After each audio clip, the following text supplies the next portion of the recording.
భోజనం ఇస్తున్నామని మరొక పథకం కింద దయచేసి ఉపాధ్యాయులను ఆ పథకంలోకి చేర్చొద్దని విజ్ఞప్తి చేస్తున్నాం. ఓకే గంగారెడ్డి గారు, ఇప్పుడు డిఏలు పిఆర్సీ పదోన్నతులు బదిలీల కంటే ఈ పథకానికి ప్రాధాన్యం ఇచ్చింది అనుకుంటున్నారా ప్రభుత్వం? మీరేం చెప్తారు దీని గురించి? మేడం, అసలు ఈ అంశం పైన ఇంత ప్రాధాన్యత ఇవ్వాల్సిన అవసరం లేదు. మొదట మా తోటి ఉపాధ్యాయ సంఘాల నాయకులకు మీకు కూడా హృదయపూర్వక ధన్యవాదాలు. ఎందుకంటే ఇది ప్రధానంగా హెడ్ మాస్టర్ ను ఇబ్బంది పెడుతున్నా. గడిచిన 2 దశాబ్దాలుగా హెడ్ మాస్టర్ ను మానసిక ఆందోళనకు లోను చేస్తూ ప్రధాన ఉపాధ్యాయుడు దినదిన గండం 100 ఏళ్ల ఆయుష్గా ఈ రోజు స్కూల్ డ్యూటీకి వెళ్లిన తన వ్యక్తి సాయంత్రం ఇంటికి క్షేమంగా వస్తాడా, సస్పెండ్ అయి వస్తాడా అనేటటువంటి ధోరణిలో ప్రభుత్వ విధానాలు, అధికారుల ధోరణులు ఉన్నాయి మేడం. ఫస్ట్ ఆఫ్ ఆల్ ఇక్కడ రెండో అంశం ఏంటంటే, ఒక 2002లో ఇది ప్రారంభమైనప్పుడు జిఓఎంఎస్ నెంబర్ 94 ద్వారా కేవలం హెడ్ మాస్టర్ ఒక గణాంక నిపుణుడు మాత్రమే, కేవలం ఆ పూట ఎవరు ఎంతమంది విద్యార్థులు భోజనం చేస్తారనే పరిస్థితి నుండి ఈ రోజు ప్రభుత్వం గాని మా రాష్ట్ర విద్యాశాఖ అధికారులు హెడ్ మాస్టర్ నే కేంద్ర బిందువుగా చేస్తూ ఆ లోపాలకు పూర్తిగా హెడ్ మాస్టర్ గా బాధ్యుని చేస్తూ హెడ్ మాస్టర్ పైన క్రమశిక్షణ చర్యల భాగంగా ఈ రాష్ట్రంలో 100ల మంది ప్రధాన ఉపాధ్యాయులను సస్పెండ్ చేయడం జరిగింది. దీన్ని మా సంఘ పక్షాన చాలా తీవ్రంగా ఖండిస్తున్నాం.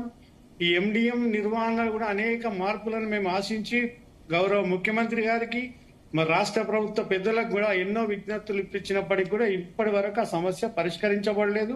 హెడ్ మాస్టర్ని బాధ్యుగా చేయడం ఖండిస్తున్నాం. ఇంకోటి మేడం, విద్యా నాణ్యత అనేది అంటే మేము మా సంఘ పక్షాన పేద బడుగు బలహీన వర్గాల విద్యార్థులు చదువుతున్నటువంటి పాఠశాలలో పౌష్టిక ఆహారం అందాల్సిందే, దానికి మా సంఘం వ్యతిరేకంగా.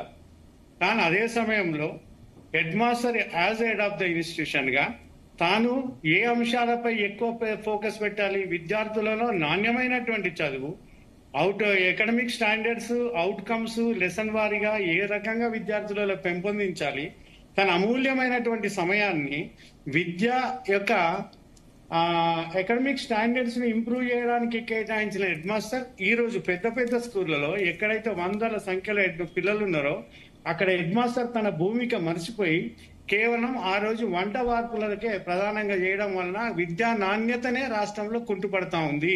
ఇది ప్రధాన సమస్య. దీనికి ఇంకొక అంశం మేడం, అసలు మార్కెట్ ధరలకు మనం ఎండిఎం ఏజెన్సీ వారికి చెల్లించేటటువంటి చెల్లింపులకు ఎటువంటి పొందిక లేదు.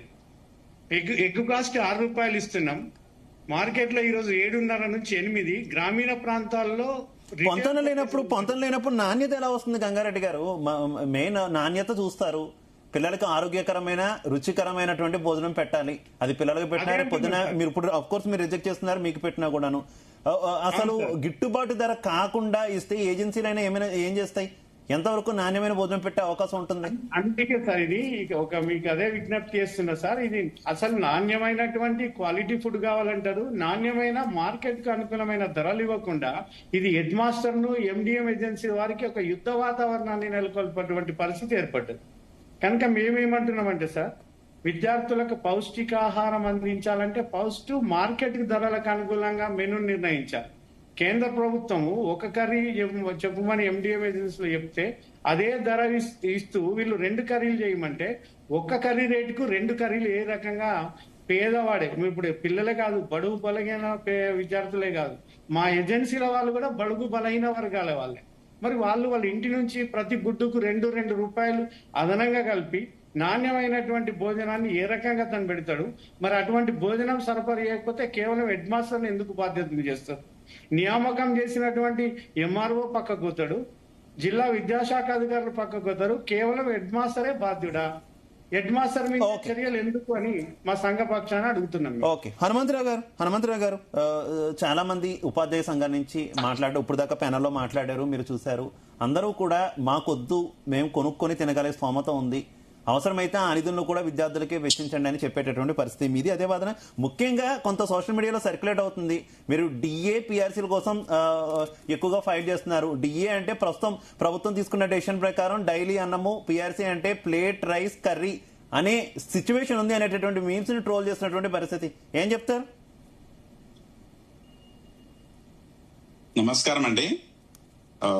మొదట జీ తెలుగు న్యూస్ వారికి, అదేవిధంగా